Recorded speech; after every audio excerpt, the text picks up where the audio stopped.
Bienvenue pour cette nouvelle séquence de paroles de la vie éternelle.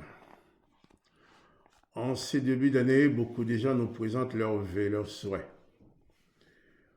Ce qui est bien, parce que toutes les occasions sont bonnes pour prononcer des bénédictions sur les autres. Quel que soit pour l'année ou pour d'autres circonstances, bénir les autres, il faut toujours le faire, c'est bon. Donc pour moi, je dis que c'est un bon moment où même les gens qui ne sont pas forcément des vrais amis vont prononcer des bonnes choses sur vous. Il faut les prendre comme ça. Et je crois mieux vaut des occasions comme ça que d'autres occasions où les gens se maudissent entre eux. Moi, je voudrais juste lire avec vous le deuxième verset du troisième épître de Jean. Jean écrit à son ami Gaius. Il dit à Gaius au verset 1er, troisième épître, Jean, verset 1er, et Jean écrit « L'ancien à Gaius, le bien-aimé, que j'aime dans la vérité. » Donc il parle de quelqu'un qu'il aime dans la vérité. Il va présenter ses souhaits à cette personne, ses vœux, mais c'est vraiment la vérité, c'est pas quelque chose du bout des lèvres, parce que tout simplement, donc c'est le moment de présenter ses vœux, j'ai dit bonne année quand même. Non, ce n'est pas le cas, et Jean appuie qu'il l'aime dans la vérité. Donc, je vais lire ces deuxièmes versets de cet épître de Jean, aussi dans la vérité, parce que du fond de mon cœur, c'est ce que je souhaite aussi pour chacun de vous. Bien-aimé, je souhaite que tu prospères à tous égards et sois en bonne santé, comme prospère l'état de ton âme. Voilà. Je souhaite que tu prospères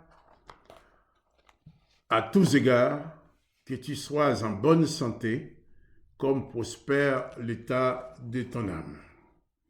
Vous savez, aujourd'hui aussi, même les gens qui ne croient pas en Dieu, les gens vont formuler leurs vœux les uns aux autres en disant « Je te souhaite une bonne santé » parce que la santé, c'est très important. C'est vrai, la santé, c'est très important. On peut avoir beaucoup de choses, mais si on n'a pas la santé, même avec beaucoup d'argent et beaucoup de biens, beaucoup de choses, ça ne sert à rien. Mais Jean va dire à son ami Gaius, je souhaite que tu prospères, la prospérité, mais que tu prospères à tous égards. Pas seulement que tu prospères dans ton travail, si tu as des champs dans tes champs, si tu fais de l'élevage dans ton élevage, que tu prospères à tous égards. Il ajoute que tu sois en bonne santé. Il ajoute encore, comme prospère l'état de ton âme. Là, Jean dépasse les limites physiques, la dimension humaine que nous connaissons. Il parle prospérer à tous égards. On peut penser, tu souhaites avoir des richesses, avoir des biens, de réussir dans ses entreprises, de réaliser ses projets, de faire beaucoup de choses. Mais il va ajouter comme prospère l'état de ton âme, l'âme.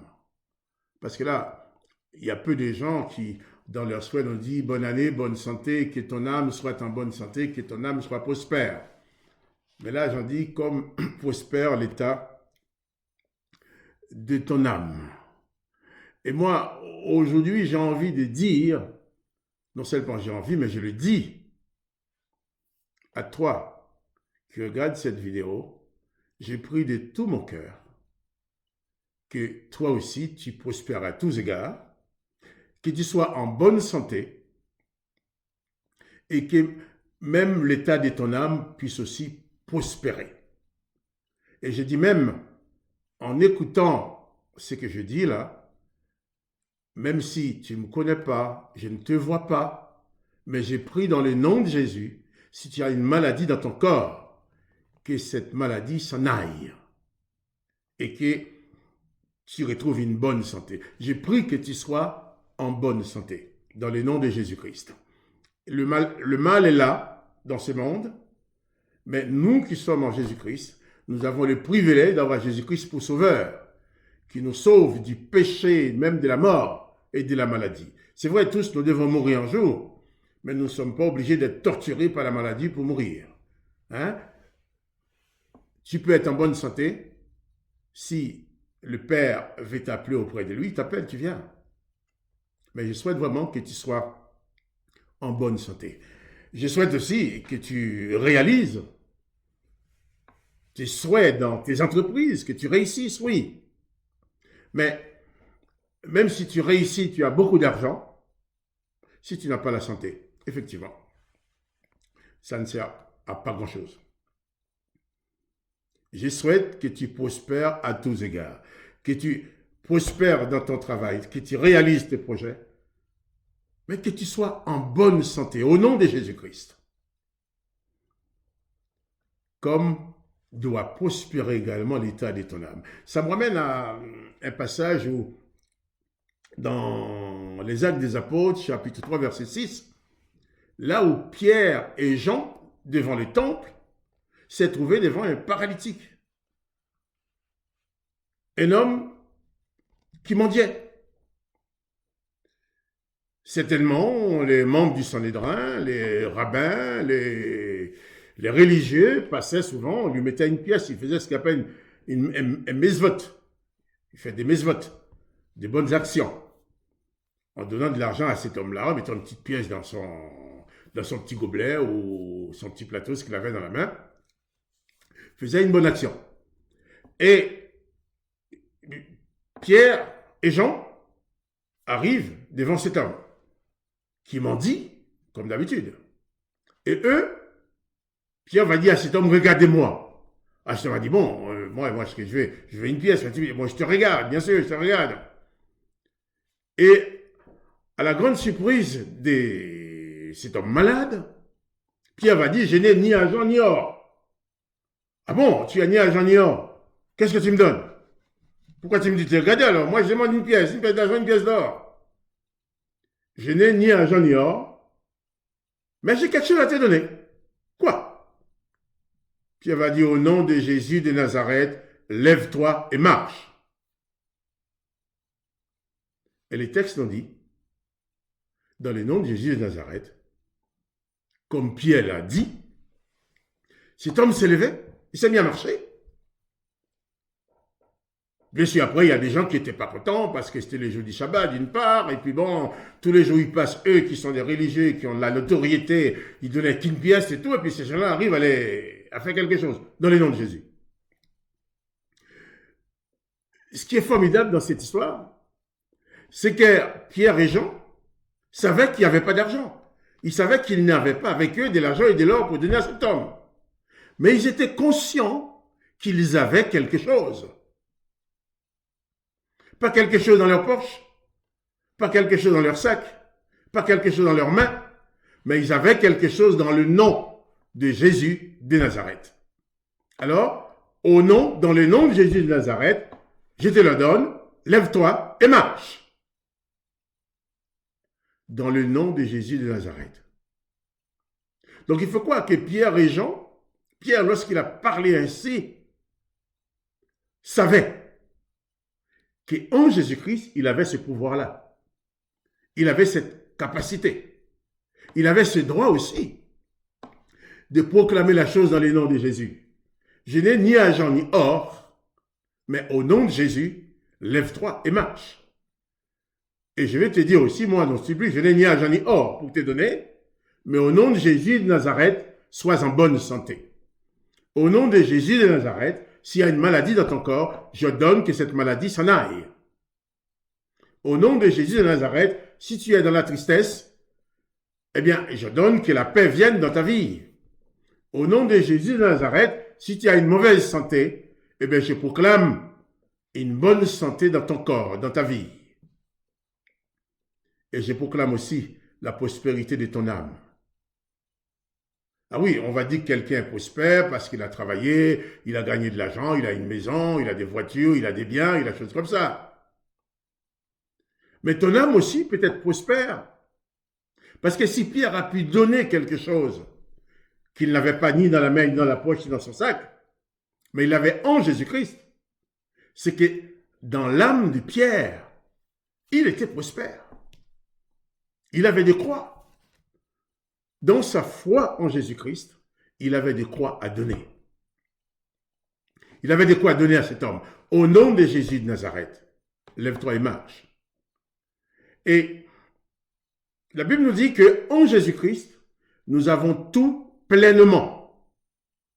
Malheureusement pour nous, notre chair, notre humanité, notre situation humaine fait que nous avons tellement l'habitude à fonctionner avec ce que nous voyons, ce que nous pouvons toucher, que nous pouvons montrer aux autres. Nous avons tellement l'habitude de fonctionner avec ça que nous avons du mal à fonctionner avec nos âmes. Nous avons du mal à fonctionner avec les choses de l'esprit, car le Christ qui est dans notre vie, il n'est pas chair, il n'est pas os, il n'est pas matière, il est esprit. Et c'est par son esprit dans nos vies qu'il accomplit des œuvres qui glorifient le nom de son Père. Au nom de Jésus de Nazareth, toi qui crois en Jésus-Christ, toi qui as reçu Jésus dans ta vie, toi qui as été arraché du péché, toi qui as reçu la grâce du Christ dans ta vie, réalise que tu as le pouvoir de donner dans le nom de Jésus-Christ. De donner la santé aux autres, de donner la joie aux autres, de donner la consolation. Mais il faut que tu parviennes à croire au pouvoir de ta parole. La parole de Pierre avait un pouvoir. Et Pierre était un homme comme toi. Il a suivi Jésus. À un certain moment, il a eu peur pour sa peau. Il avait régné Jésus. Mais Jésus l'a rattrapé. Jésus lui a fait grâce. Et comme toi, il était pareil. Comme moi, nous devons apprendre aussi à fonctionner avec notre esprit. Nous avons tellement l'habitude d'être un corps qui a besoin de manger, de boire, de se laver de temps en temps, de faire quelque chose, de faire du sport, de nous entretenir. Souvent, nous oublions que nous sommes aussi un esprit. Il faut que ton âme et ton esprit prospèrent aussi. Je te souhaite que tu sois prospère à tous égards, que tu sois en bonne santé, comme doit prospérer également l'état de ton âme et de ton esprit. Et cette prospérité de ton âme et de ton esprit va découler de ta capacité à croire en Jésus-Christ par la foi. Jésus-Christ nous a fait grâce de venir dans nos vies. Et lorsque Pierre a dit à cet homme, je n'ai ni argent ni or, mais au nom de Jésus de Nazareth, ce que j'ai, je te le donne, lève-toi et marche. Les gens ont vu ce qu'avait Pierre. Et si toi tu oses aussi, par la parole, manifester ta foi dans ce que Jésus-Christ a mis en toi, si tu oses dire à cette personne malade que tu connais, eh bien je te guéris dans le nom de Jésus. Si tu oses dire à cette personne qui est dans la détresse, eh bien je te donne la consolation, je chasse ta tristesse, eh bien tu vas aussi voir les choses s'accomplir. Jésus dit, si tu crois, tu verras. Si tu crois, tu verras la gloire du Père dans ta vie. Eh bien, moi, je te dis, je souhaite que tu sois prospère à tous égards, que tu réussisses aussi dans ta vie matérielle, bien sûr, que tu sois surtout en bonne santé, mais encore plus, que ton âme soit prospère, que ton âme soit remplie de toutes les richesses de Jésus-Christ, afin que tu puisses en donner aux autres, que tu puisses être un distributeur, une distributrice de consolation, un distributeur de guérison, un distributeur de pardon. La parole qui est dans ta bouche, dans le nom de Jésus, est une puissance.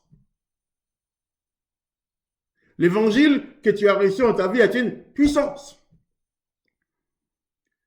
Je te souhaite de parvenir à utiliser la puissance de la parole afin de faire manifester la gloire du Christ autour de toi. Crois au Seigneur Jésus, crois en sa parole, crois à la richesse qu'il t'a donnée. Dans Jean 17, Jésus a même dit au Père, Père, il dit, Père, je leur ai donné la gloire que tu m'as donnée.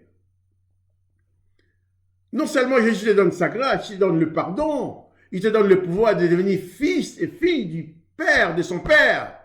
Il partage avec toi-même la gloire que le Père lui a donnée. Donc, que tu le saches, que tu as en toi une part de la gloire du Père.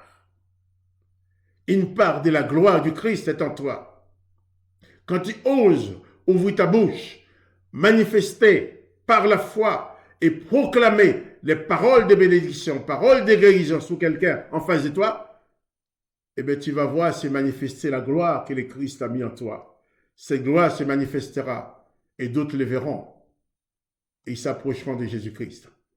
Il faudrait que chaque personne qui s'approche de toi puisse constater dans ta vie cette parcelle de gloire que le Christ t'a donnée. Que tu prospères à tous égards, comme prospère l'état de ton âme.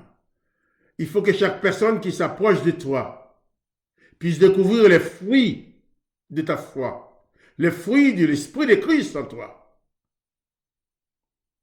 Quand quelqu'un s'approche de toi, il doit découvrir Christ. Il faut que ton âme prospère dans ce sens-là. Que ton âme soit remplie de la présence du Christ, en sorte que quiconque s'approche de toi puisse trouver Christ. Je récite ces versets. Je souhaite que tu prospères à tous égards, que tu sois en bonne santé, comme prospère l'état de ton âme. Que le Seigneur Jésus te bénisse. Et je dis, si tu es malade maintenant dans le nom de Jésus, je prie que tu sois guéri. Je donne que la maladie quitte ton corps. Il te suffit de le croire. Et la puissance du Christ peut le faire. Car il t'aime et il est capable de le faire pour toi. À bientôt pour une autre séquence des paroles de la vie éternelle. Que tu prospères à tous égards, que tu sois en bonne santé, comme prospère l'état de ton âme.